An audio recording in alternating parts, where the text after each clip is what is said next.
এই সংস্কার সংস্কার, কিন্তু এই এক বছরে কি সংস্কার করেছে জনগণ এখন পর্যন্ত তারা ধোঁয়াশার মধ্যে রয়েছে।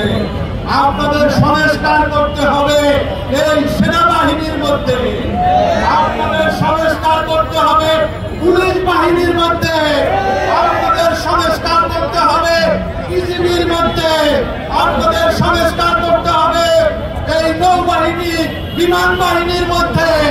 আমরা দেখেছি ভারতের সেনা প্রধান বলেছে আমাদের সাথে বাংলাদেশের সেনা প্রধানের সাথে নিয়মিত যোগাযোগ আছে। কি যোগাযোগ আছে আপনাদের সাথে এটা আমাদেরকে বলতে হবে।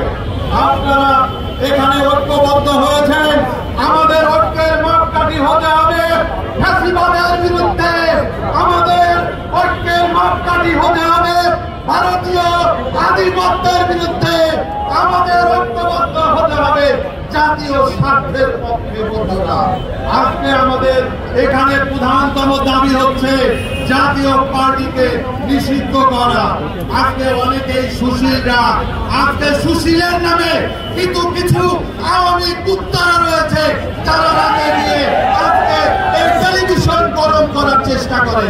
এগুলোর চেহারা আমাদের মুখস্থ, এদেরকে রাজপথে তাদেরকে মোকাবেলা করা হবে। বন্ধুরা আমার, আজকে কেন জাতীয় পার্টিকে নিষিদ্ধ আমরা চাই তা পরিষ্কার।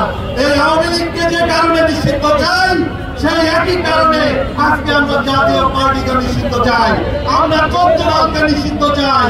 আপনাদের মনে আছে এই আনিসুল ইসলাম মাহমুদ পানি মন্ত্রী ছিল খুনি হাসিনার সরকারে।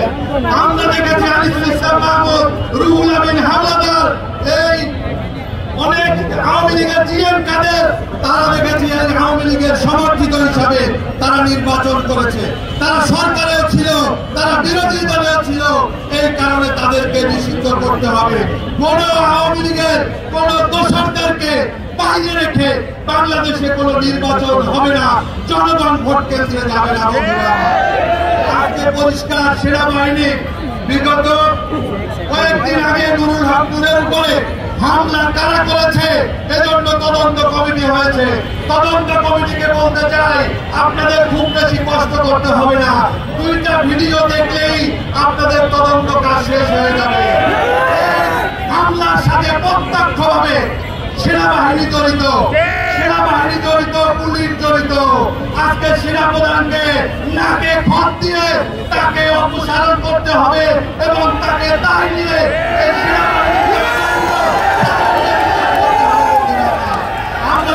পুলিশের লাল গেঞ্জিওয়ালাকে এখন পর্যন্ত সাসপেন্ড করা হয় না, এখন পর্যন্ত কাউকে বিচারের আওতায় আনা হয় নাই।